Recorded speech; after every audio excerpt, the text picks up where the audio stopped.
All right, hello everyone, and welcome back to our series on how to build an L1 rocket. Today we'll be going over the nose cone design. So if you're unfamiliar with what a nose cone is, it's the part at the front of the rocket that sort of limits the aerodynamic resistance to the rocket and helps it kind of punch through the air. They can take on a lot of different shapes. One on the left is from a SpaceX Starship. The one on the right is from one of my old rockets. So nose cone's made up of several different parts. So in our case, this outer cone part is the aerodynamic part that you simulate in open rocket. That's the part that is actually rushing through the air. It's the part that needs to be nice and smooth to limit drag, and the shape of this part can affect how your rocket flies. This section from here on inwards is called the shoulder. It's the part that slides inside the body tube, and that's the part that keeps the nose cone aligned inside the rocket and securely fixed. And the body tube just slides up against this lip right here. And that's how the nose cone sits on top of the body tube as the rocket's accelerating. And then finally, this loop on here, which is kind of hard to see, but is where we tie the shock cord onto. And the shock cord is a rope that we connect to the parachute, to the nose cone, and to the fin assembly all the way at the other end. And it sort of keeps everything together after the nose cone deploys, after the nose cone pops off the body tube, so that the nose cone comes back at the same time as everything else and doesn't just get absolutely sent somewhere else into oblivion. Um, it has happened in the past where a nose cone either comes untied or breaks off and can be sent hundreds of feet away. And that's not exactly what we want. We don't want to litter. We don't want to lose our nose cones or pose a danger to anyone else. So, some of the overall objectives and requirements of the nose cone. It's important to base your nose cone shape on your open rocket so that you have a relatively representative open rocket and a good simulation idea of how your nose cone will work. The shoulder diameter needs to be a little bit less than the body tube inner diameter. This diameter here we've come up with after several tests on the printers. The reason it's slightly smaller than the actual body tube inner diameter is because with 3D printing, as the plastic expands, as the plastic cools, it expands a little bit. And sort of the diameter in your CAD will correspond to a slightly larger diameter of your finished part.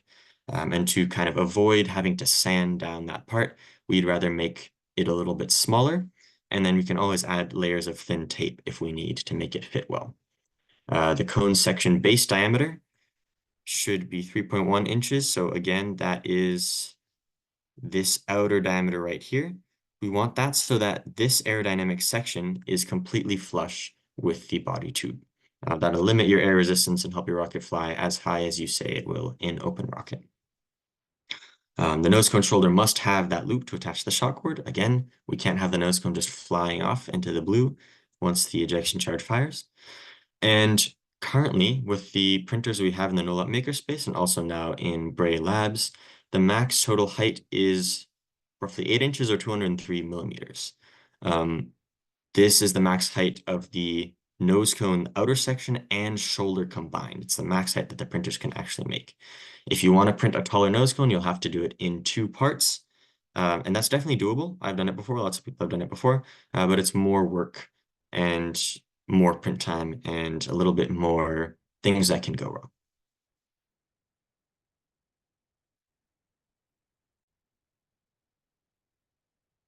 So now a bit on the process for how we're going to design a nose cone. If you remember from the last tutorial, we worked in Onshape using the extrude feature, and that helped us take a sketch from 2 dimensions into 3 dimensions. In this presentation, we'll be working with that feature, but also a lot with the Revolve feature. So what that does is it takes a sketch and kind of revolves it around a center line or center axis to make a 3D part that sort of has some axial or cylindrical symmetry. And then we'll add the shoulder. That one we'll use the extrude feature. We'll add the shock cord loop again with some extrude features. We'll chamfer the bottom. I'll get to what that is in a little bit. And then we'll prepare the nose cone for 3D printing. And I'll go over a little bit about sort of slicing and getting your print set up at the end of the presentation. So the first step is to draw the cross section of your nose cone. Now there's two versions of this. There's what I call the lazy version and the hardcore version. The lazy version is not perfectly dimensioned to your open rocket. It works great to get a rough estimate. It is probably the easiest and most effective and time-effective way to make your nose cone. So for that, we'll start by going over to Onshape. And I'm going to start in here. I'm going to make my sketch. And I want to draw two perpendicular lines starting at the origin. Then using Escape. You can also use the keyboard shortcuts for lines. I love the keyboard shortcuts in Onshape, but that's up to you and if you want to use them. So I've drawn these. I'm going to go ahead and dimension those to my nose cone length, which I have right here is 5.9 inches. Now, remember, the nose cone length in open rocket is going to be from the top of the body tube to the tip of the nose cone. It does not include the shoulder. So we'll go back here, use the dimension tool. I use the shortcut D. And again, remembering to type in inches so that it automatically converts it to millimeters when I hit enter. Now, for this one here, I will dimension that to the 39.37 millimeters. Now we have sort of the outline of our nose cone. We're missing the outer shape of it. So what we're going to do with that is we're going to draw a 3-point arc. And again, that lives up here next to the circle. If you can't see it, click on the drop-down menu. And I'll put 1 point at the top, 1 point here, and then I can drag this around to kind of make it whatever shape I want. But I'm going to say my nose cone, I want my nose cone to look kind of like this. So that looks roughly right. If I want, I can dimension this to different numbers. Let's say I want to be 360. I can change the radius there. If I make this really big, then it looks odd. If I make it really small, then it also looks odd.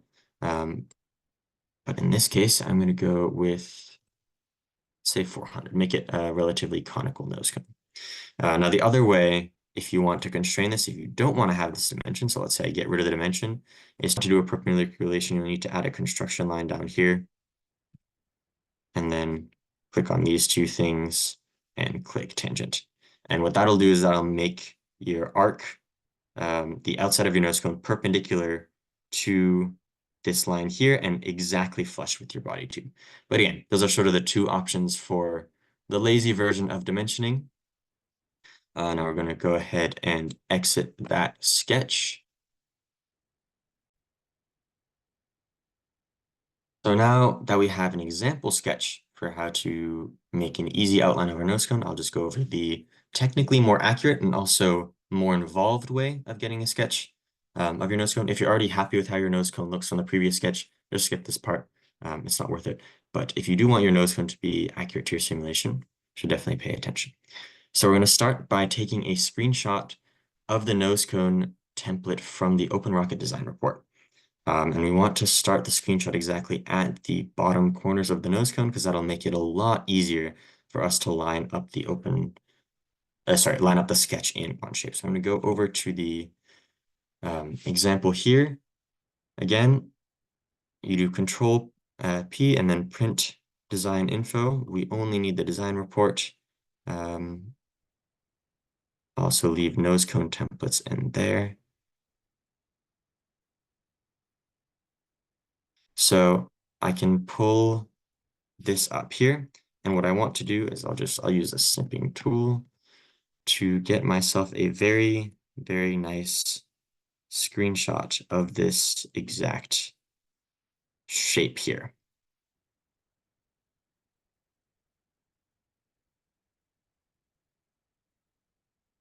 So here we go. Sorry about that. Perfect. And so the reason I want to start again right there and then have my screenshot go exactly to the other edge of the nose cone is just because it is so much easier than in Onshape to dimension everything if you've already sort of cropped your sketch like this. And it doesn't need to be exactly at the point, but that also helps quite a bit. So I'll just save this as example Nosecone template.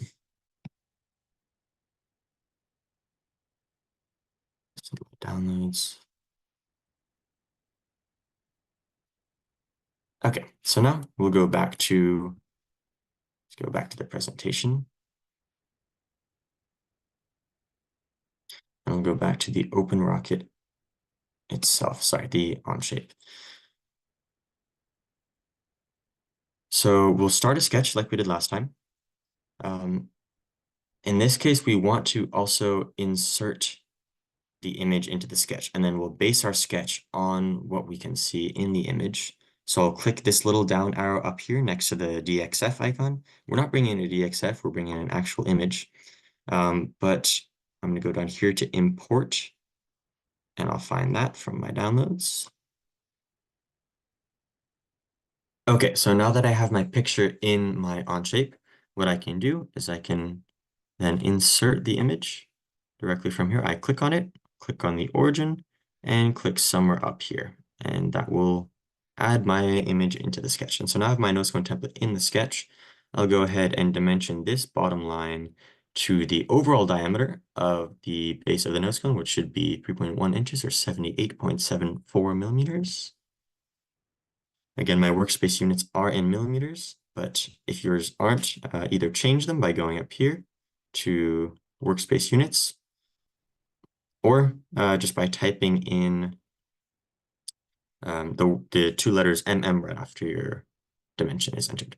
So the next step is to draw a vertical line from the midpoint of this top line down to the midpoint here. And you know it's the midpoint when it shows that little symbol right there with the dot and the two lines on either side. And now this is why, again, it's important to have taken a very good screenshot of my Nosecone profile, because if I know that it's evenly set up on either side, then this, taking the midpoint from this line to this line, will split my Nosecone right down the middle.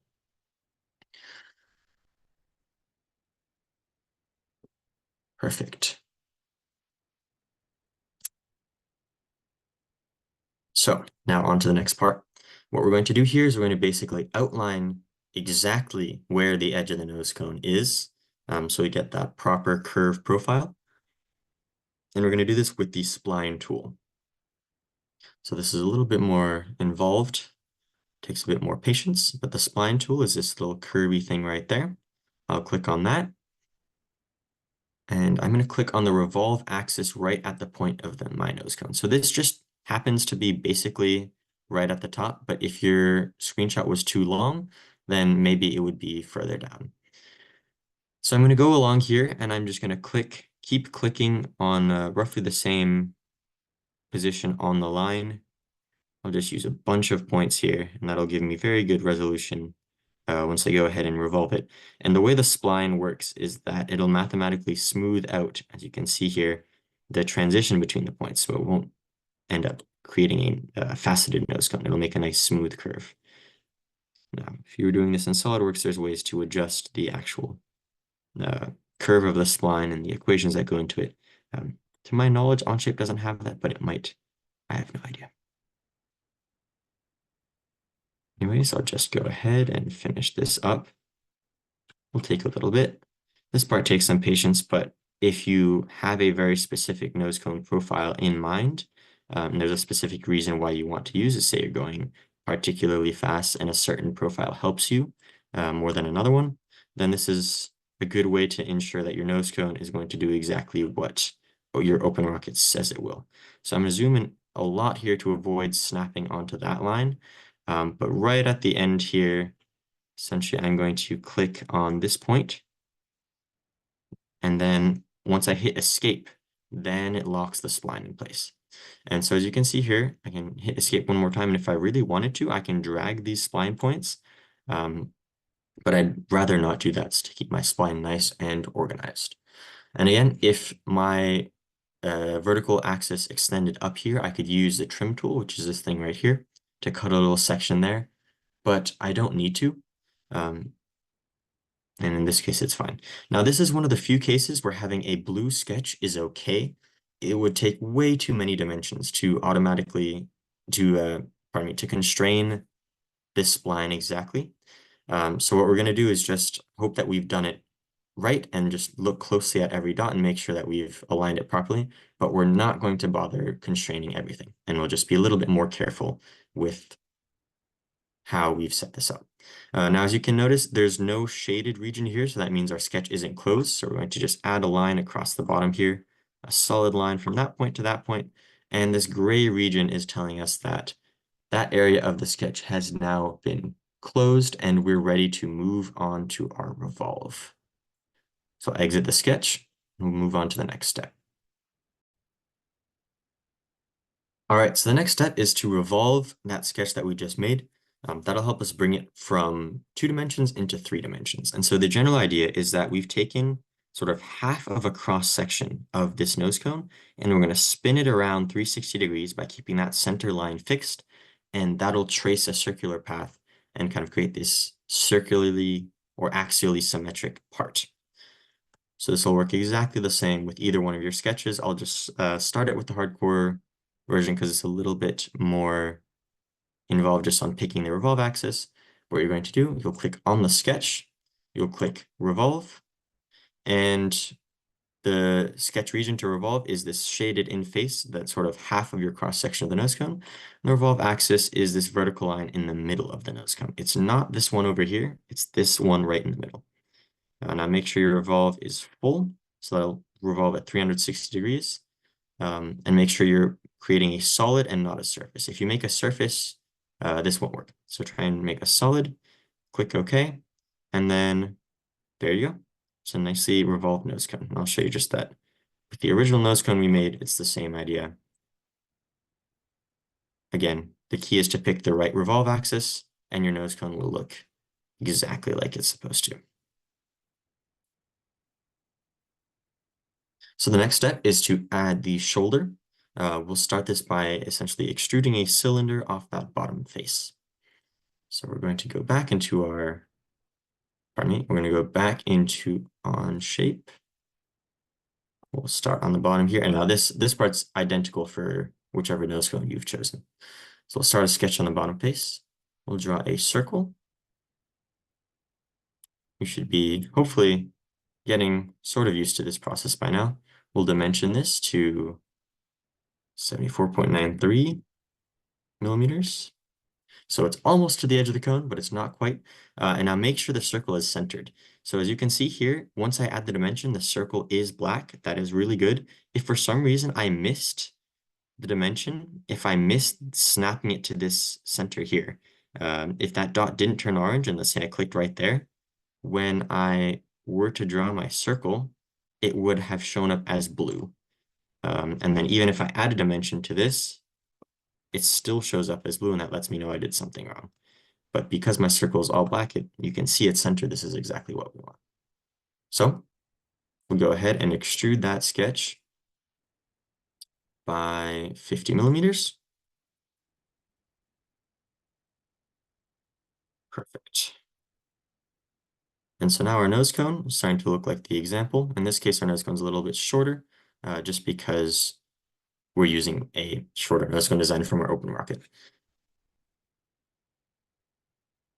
Now the next step is to add the loop for the shock cord. So this part's a little bit tougher to convey in the presentation, but hopefully with the CAD we'll be able to show it well enough.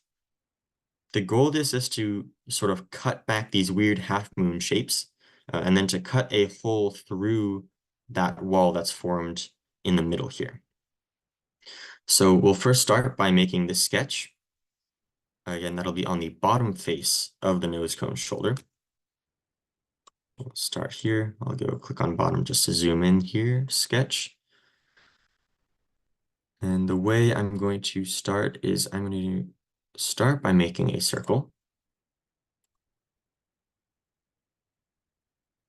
And I'm going to go ahead and I want a nice line in the middle to have some symmetry here. So I'll just draw it from here up to the edge, but I don't want this line to get in the way of my sketch. So I'm going to make that into construction geometry. And I want sort of a line here. I will take the snipping tool and I will go ahead and trim this, trim this. And so now we have sort of this section here, and I want to mirror this across this line. So what I'll do is I'll click the mirror part, I'll click a mirror line, and then I'll click on these two parts there. And so now they're exactly symmetrical. And once I set a radius for this part, then it'll change the radius for that part as well. And the other thing I'm going to dimension here is because I still have those blue lines, I'll just set a 15mm distance in between those two panels there. So that'll create sort of a 15mm wall right in the middle. And then these two half-moon shaped loops are what we're going to extrude cut into the shoulder. So to extrude cut that, we're going to click on the sketch again. And we're going to do something new this time, which is that we're going to extrude remove up to a face instead of just doing it based on a dimension. So extrude remove up to a face will basically cut out the part all the way to a set face.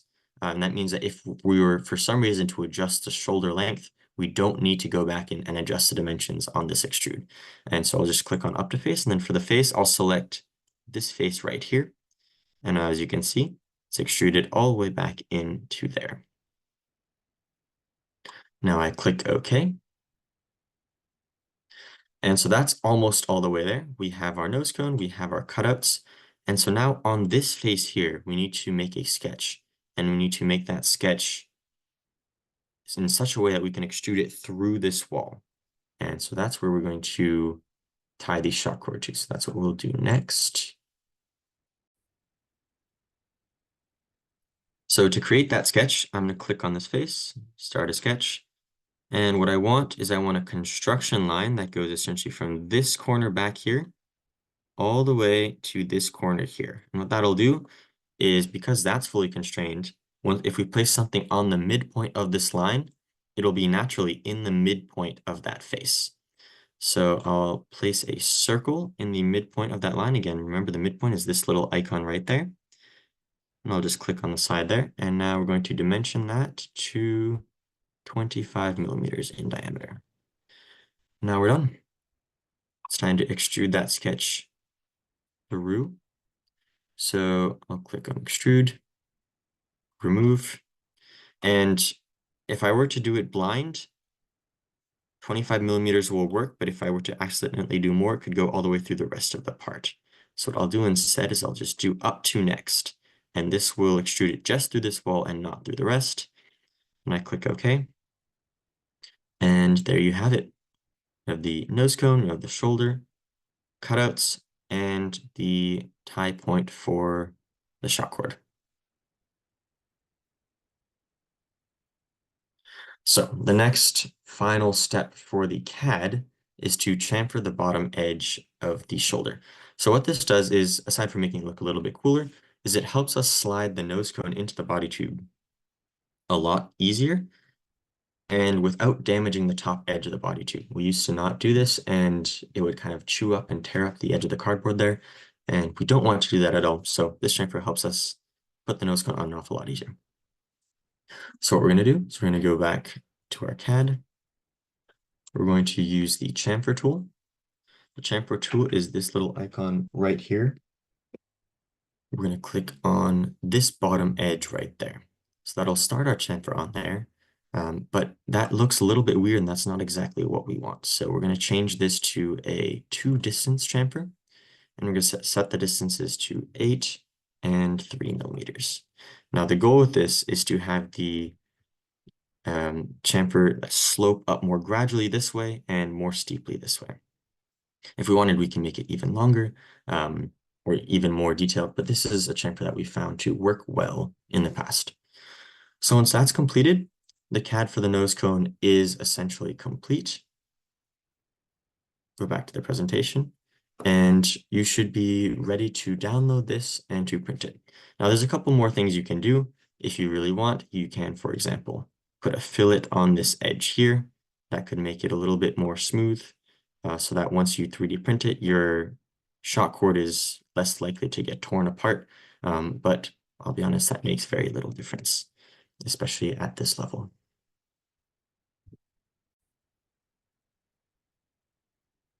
So some additional design notes. There are other options for what you can do with your nose cone. Like I mentioned, you can add cool things like a payload bay. I know on my first rocket I ever made, I put a door with a print-in-place hinge, a clear window, and a GoPro inside. You can add all sorts of cool things as long as your nose cone ends up being safe.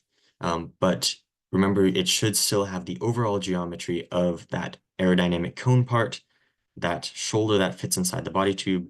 It needs to line up well with the outside body tube diameter, and it needs to have the feature that lets you connect a shock cord to it.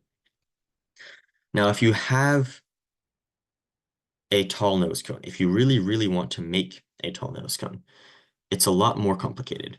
You can use one of the printers in Bray Labs, not the normal Mark IV, Mark III's Prusa 3D printers, which have the same 8-inch maximum build height, but there's a printer that has a 10-inch maximum build height, but that can only print different materials. That prints ABS instead of the standard PLA. That one you have to schedule, and it's a lot tougher to get right. But my favorite way to do this is to print out your nose cone in 2 parts. So you can have one part sort of be the cone part and one part be the shoulder. And then you join them together by extrusion on one side and a hole on the other, and then bond them in place with epoxy. And let me show you real quick what that looks like. So let's go back to my nose cone here. Let's say, for example, that I wanted this nose cone to be 8 inches on the upper part instead of the 5.9 inches. So I'll go in here, I'll change this to 8 inches. Now all of a sudden my nose cone is, so I have my slightly taller nose cone design here. What I'm going to do is I'm going to click on the part. I'm going to search for the transform tool, and I'm going to essentially translate it by XYZ, and I'm going to click this box here that says copy part. So that'll let me do is essentially make a second part that's exactly the same. Now I'll click the green check mark here. And so what I'm going to do is I'm going to use one of these to model the bottom and one of these to model the top. So let's start by modeling just the top. I'll start on the original here. I'll click on this face. We're going to create a sketch, and we're going to extrude remove basically the entirety of this section here. So that sketch doesn't need to be properly dimensioned, but I'll dimension it anyways, because why not? We'll click on that. We'll click remove. Again, through all, so that we take care of all of everything. But now, right now, what this is doing is this is removing the top part of the nose cone, and I wanted to remove the bottom part. So I'll just switch that arrow there, and there we go. Now, on the bottom part, we're going to do the same thing. We'll just click on this face. We'll create another sketch. We'll use the same size circle. And for this one, it's important to make sure that our circle is going to be exactly centered. So we want to make sure we get it centered. Otherwise, there's a chance that if our circle is not big enough, we won't get all of it. But again, if you can see the outline of this circle sort of past your part, then it means once you extrude, you'll be able to remove all of it. So I'll go ahead, I'll extrude remove that. Again, remove through all. Let's just check I'm doing that right. There we go. That's perfect. And so what we're going to do here is all of a sudden we have this little bit of a gap. So we want this surface up here to be sort of flat, and we want to have a way for these two to mate together properly. So what I'm going to do is I'm going to create a sketch on here, and I'll extrude it down just a little bit, but I'll make use of the, sorry, where is it? The use project convert tool. And so what that'll let me do is that'll let me click on edges of a part that already exists and have those appear immediately in my sketch. And if I were to change, say, the dimensions of this outer curve, this sketch would move along with it. It's a very handy tool, very convenient. And so now I have a sketch that I can extrude down a little bit. I want to go in the other way, and I'll move this down, let's say 5 millimeters or so. Now that'll just provide a better bonding surface for whatever adhesive we use. Now, the way we're going to get this to work is we're going to use essentially a pin and slot method. So we'll put the pin on this side of the nose cone. The reason we do that is because we want the slot to be in this part of the nose cone so that it's easier for the upper surface of the nose cone to print well. So we'll just go ahead and we'll make an arbitrarily sized sort of circle here in the middle. I'm going to say I want it to be 25 millimeters. I'll go ahead, I'll extrude that. I'll extrude that to about 25 millimeters too. That sounds like a good amount. And then finally, I'm going to go ahead and chamfer this top edge right here. And I can just use an equal distance chamfer. That one doesn't need to be perfect. All right, so we have this and we need to create a matching hole on this side.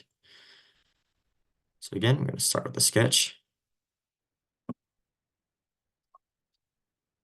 Now we want our hole to be a little bit bigger. In this case, I'm going to go with a 25.5 millimeter diameter hole.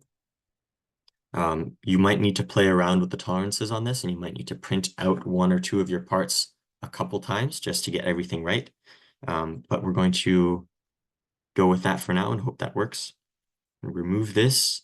We're going to remove this to a depth a little bit higher than 25. I'm going to say 27 so that there's room for the epoxy and the supports at the top for everything to fit in. I'll actually go with 28.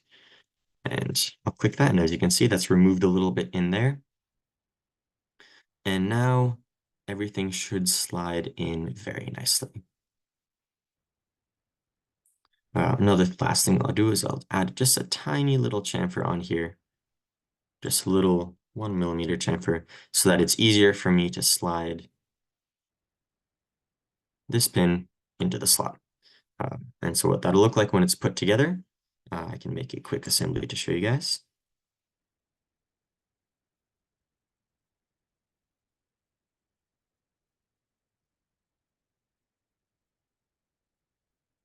Again, this is following the same process as the assembly for the fin assembly. I would just add these in here. We'll do a planar mate between this face, my apologies, between this face right here and this face right here. And once you click that, that can slide around. Oops, we don't want that. So we're going to add another mate. That'll be a slider mate between the inside of that cylinder and the outside of that cylinder. So now once you click on that, we can't drag it anymore. It's all nicely fixed together. And we can do the same thing where we do a cross section. Again, that's using Shift X. And you can sort of drag this through to see how the fit will look. So we want a little bit of air gap there just for the 3D printing tolerance. And also so that there is room for the epoxy that we're going to use to hold everything together. So I'll just exit that. And again, if you print this and your tolerance isn't good enough and you maybe need to fix the dimension of one of these holes, should be really easy to do. You can just go back into a certain sketch, double click on it, and then let's say we wanted to make this 26. And that'll make that circle a little bigger. So that's how we make an extra tall nose cone.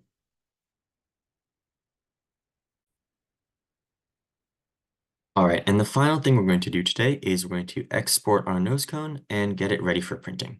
So I've rolled back the versions here in this bar on the left to the standard size 5.9-inch nose cone that I had in my open rocket. Again, we have all our features. We just double check. We have the hole for our shock cord. We have this chamfer on the bottom here. We have a shoulder. We have our nose cone top, and we have this little edge right there.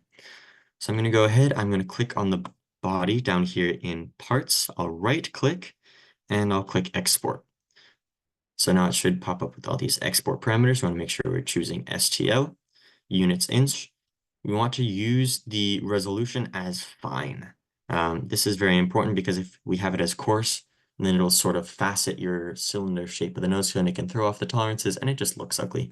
So we want to choose fine. I'll just name it as example nose cone STL for now. I promise I know how to spell. So we'll export that. Now, a note on 3D printing your nose cone. In the presentation, it outlines the steps for 3D printing your nose cone with the older Nolop printers. This will take a little bit longer than the newer printers, and you'll have a little bit less control over the weight, so you'll have to kind of guess. This is what we usually use for about 150 grams of nose cone mass.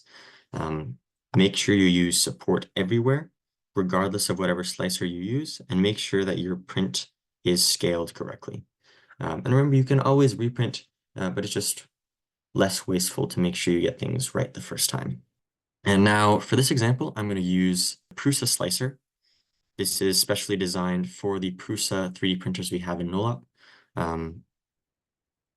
There are other ways to do it. You can use the Ultimaker Cura slicer, or the presentation outlines how you would do it with the old Nolop 3D printers, which at the time of filming, there are still, I believe, 6 of them running, but they're starting to be phased out by the newer Mark IV and Mark IV-S input shaper 3D printers. So we'll go ahead and we're in our Prusa slicer over here, and this bed is the wrong bed. So the settings are going to be for the wrong printer. So I'm going to go ahead and I'm going to look in this drop-down menu for the original Prusa Mark IV input shaper 0.4 millimeter nozzle. And then I am going to go ahead and import my part. We'll bring it in from there. So that imported incorrectly. For some reason, there's a chance that it thought an inch was a millimeter. What I might need to go ahead and do is, in the past, it had an option to import directly from an imperial file. But if this is the problem I'm having, there's a really easy fix. I can just delete that. I can go back to Onshape. I can export this again, and I can use millimeters. Not meters, millimeters. And I'll download that. Now let's try that one. So that looks a lot better. And if we scroll around here, we can see that it fills up the print bed, the vertical print volume, and then it looks more or less what we expect it to be. So in the top right here, we want to make sure the material is set to generic PLA. You can select a more specific PLA if you want, but for generic PLA, it works well enough. Now there's a couple different preset speeds and qualities you can choose. If you're doing rapid prototyping, I'd recommend doing one of these speed prints. The layer height, this 0.1, 0.15, 0.2 millimeters, essentially corresponds to the resolution, the vertical resolution of your print. The smaller your layer height, the finer the resolution, the smoother your print will be, but also the longer it will take. So for now, I am going to use this fast detail preset, and I'm going to bump my infill up to about 20%. The reason I'm doing this is because I've gone over to my open rocket and I set my mass to 320 grams. So I want it to be a little bit beefier and a little bit more dense. So we're going to go ahead. We're going to make sure we add supports, and we're going to slice. So actually, we'll slice first. We'll see what it looks like, and then we'll see where we need to add supports. So once that's sliced, you can use this sort of dragging tool to move up and down through the layers. And show you from this angle here. And see that infill there. See how it's going to print everything. And it'll tell you down here the estimated time and the filament used. So the filament used will not correlate exactly to how heavy your part is, but it's a very good estimation. And now I am worried about this print part here not printing correctly just because it's going to be a flat overhang and it'll be printing over basically an empty surface. And so it'll sag and it'll mess up my print. So what I want to do for that is I'll go into print settings. I'll go over here to support material, and I want it to generate supports. And so I'll go back. I can slice this again. And you'll see once I slice this a second time, the supports will appear. All right, so for some reason that took like 4 minutes, but as you can see, the slicing has finished And the green material there is the support material. And so what that'll enable is that'll help the material that is going to print with an overhang to actually properly print. And it'll be a little bit annoying to take out, but you can take it out with pliers. And that's about it for slicing. So again, as I can see here, the support material is telling me it's using 22 grams. And down here, I'm saying it's telling me the entire print is using about 229 grams. So net, that's about, well, 209 grams of weight for my nose cone. So that means I need to bump up the infill. I'm going to go ahead and try 30% and see if that works.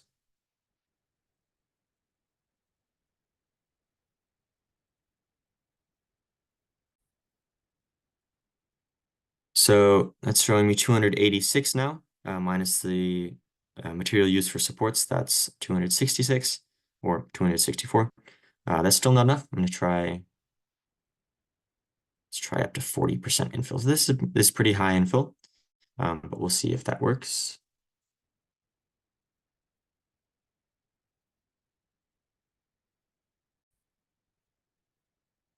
Okay, and now this is showing 344 grams total filament. Again, over here, support material and support material interface is about 24 grams in total. So that'll bring us to 320 grams in total. So that's perfect. It's exactly what we want. Do a double sanity check. You go through the print, make sure everything looks okay. This is a long print. This will take a while, especially at this level of detail. So there's a chance it might be better to go ahead and choose a different profile, and I'm clicking transfer so that I can keep all my settings there. Now, if I want to use this profile, hopefully that'll make my print a lot faster, and I won't lose too much of that resolution.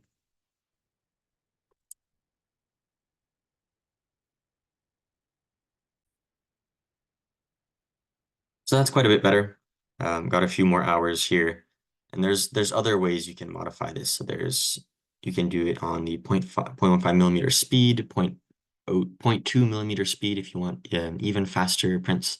You're okay with the essentially performance at the cosmetic hit of not having your print be super, super fine. I accidentally clicked on the structural and not the speed one. So I meant to click on the speed and to slice it with that. And so that one should bring it down to about 10 hours or so. But again, it's important to be conscious of everyone else printing. I believe at the time of filming that the printers in Nolop, they've asked you to pay, believe it's 25 cents an hour for prints that are over a certain threshold of hours. So yeah, we brought it down to 10 hours. And that's perfect. What we want to do is export the G code, save it as whatever. I'll just leave it as that. I don't particularly care. And that is how you'd use the Prusa Slicer. If you get confused about anything, people in the Nolop makerspace are happy to help you. We are happy to help you as well. If one of the more experienced members of the team or the L1 lead are just walking around Nolop, definitely stop them and ask them any questions you have. The next step is going to be to laser cut your fin assembly. So that'll be actually exporting your files as DXFs and getting that organized and then going and physically cutting them out of the wood with the laser.